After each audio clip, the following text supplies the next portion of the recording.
Tout le monde, j'espère vraiment que vous allez bien. On se retrouve aujourd'hui pour une nouvelle vidéo. Mais avant cela, je m'excuse pour le fait qu'il n'y a pas eu de vidéo la semaine dernière, mais je n'étais pas chez moi et je n'avais pas de wifi, donc je ne pouvais pas uploader de vidéo. Donc voilà, je reviens avec le même rythme qu'avant, donc voilà, je tiens juste à m'excuser. Donc aujourd'hui, on va parler d'une série juste géniale, une série mythique. Aujourd'hui, on parle des 2 premiers tomes de Gnome. Donc Gnome est un manga de Kishino Yukito, publié chez Glénat dans leur collection seinen. Il s'agit d'un seinen de type science-fiction action fini en 9 tomes au Japon pour sa première saison. Et chez nous, le 3e tome de cette édition originale paraîtra le 22 mars. Alors, donc déjà, on va parler du côté édition qui est vraiment juste magnifique. Donc les couvertures sont vraiment très belles. Et surtout, on a beaucoup de pages couleurs. Donc voilà. Vraiment des pages couleurs vraiment magnifiques. Et surtout, on a des pages couleurs aussi au milieu du tome. C'est-à-dire que de temps en temps, au milieu du tome, tout d'un coup, on a une page couleur. Tout d'un coup, je vois pas celle d'avant, tout d'un coup, on a une page couleur. Et c'est vraiment genre un travail d'édition monstre. Et c'est super beau. C'est même pas si cher que ça pour toutes les pages couleurs qu'on a. C'est même pas si cher. Donc du côté édition, il n'y a vraiment rien à dire. C'est peut-être un peu souple. Moi j'aime bien quand c'est quand même un peu rugueux.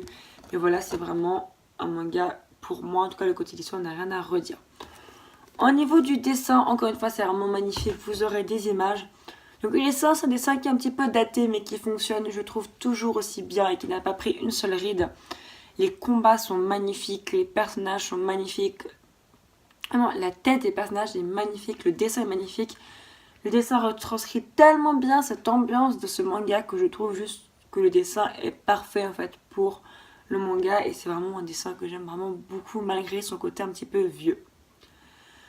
Pour maintenant le côté histoire, alors il y aura en barre d'infos le résumé de Manga News. Donc n'hésitez pas à aller, enfin je vous le copier-coller, mais il y aura aussi la fiche de Manga News, donc n'hésitez pas à y aller.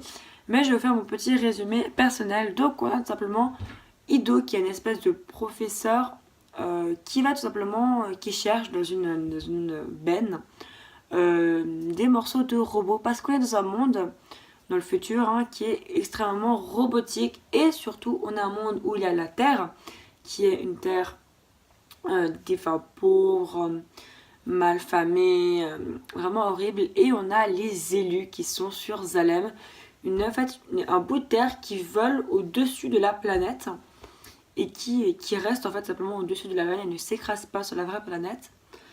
Et donc les gens sur Zalem sont les élus, donc ils ont tout ce qu'ils veulent, et les gens sur la Terre sont simplement souvent des criminels, c'est très robotisé, c'est très sale, enfin, c'est des gens qui ont des rêves mais ça marche pas, enfin, voilà, c'est vraiment des gens qui n'ont aucune chance en fait de réussir et surtout qui n'ont aucune chance de monter à Zalem. Et donc on va suivre donc Ido qui va un jour trouver le corps d'un robot, d'une humanoïde, et qui va tout simplement l'appeler Gali car elle n'a aucun souvenir de sa vie passée. Donc Gali est, comme vous aurez pu le voir sur la couverture, le personnage principal, et c'est cette femme-là. Une femme avec un caractère vraiment super intéressant parce que voilà, elle n'a aucun souvenir, mais au début, cela ne semble pas du tout la déranger, tout simplement. Elle veut rester avec l'homme qui l'a sauvée. Et au fur et à mesure que l'histoire évolue dans ces 2 tomes, on a une nouvelle facette de Gali qui est mise en avant. Et surtout, on a une nouvelle facette aussi de Ido. En fait, tous les personnages ont des facettes un petit peu cachées. Et c'est ça que j'ai vraiment trouvé juste génial dans ce titre. C'est en fait le fait que les personnages ne sont pas que noirs, ne sont pas que blancs, ils sont vraiment les deux. Et un personnage qu'on peut croire super noir est en réalité un côté un petit peu blanc, un côté... Maintenant par rapport à mon avis, voilà, j'ai trouvé ça génial, j'ai adoré, j'ai mangé les tomes, j'ai pris mon temps pour les lire, j'ai kiffé les dessins, j'ai kiffé l'histoire, j'ai kiffé la manière de raconter. J'ai adoré les personnages, surtout celui de Gali qui est... Gali c'est un personnage qui fait pas tout juste, qui fait pas tout bien, qui fait pas tout faux, c'est vraiment un personnage qui a vraiment des caractères très différents et qui peut prendre des décisions qui sont des mauvaises décisions qui ne sont pas celles à avoir en fait en réalité dans le monde où elle vit, mais qui sont pour elle les décisions qu'elle veut prendre pour sauver en fait simplement les personnes qu'elle aime, les personnes dont elle a besoin, etc. etc. Et donc on sent vraiment que pour l'instant on se base sur Gaëlle et ses petites histoires, mais avec la fin du tome 2, on se rend compte qu'il y aura une suite.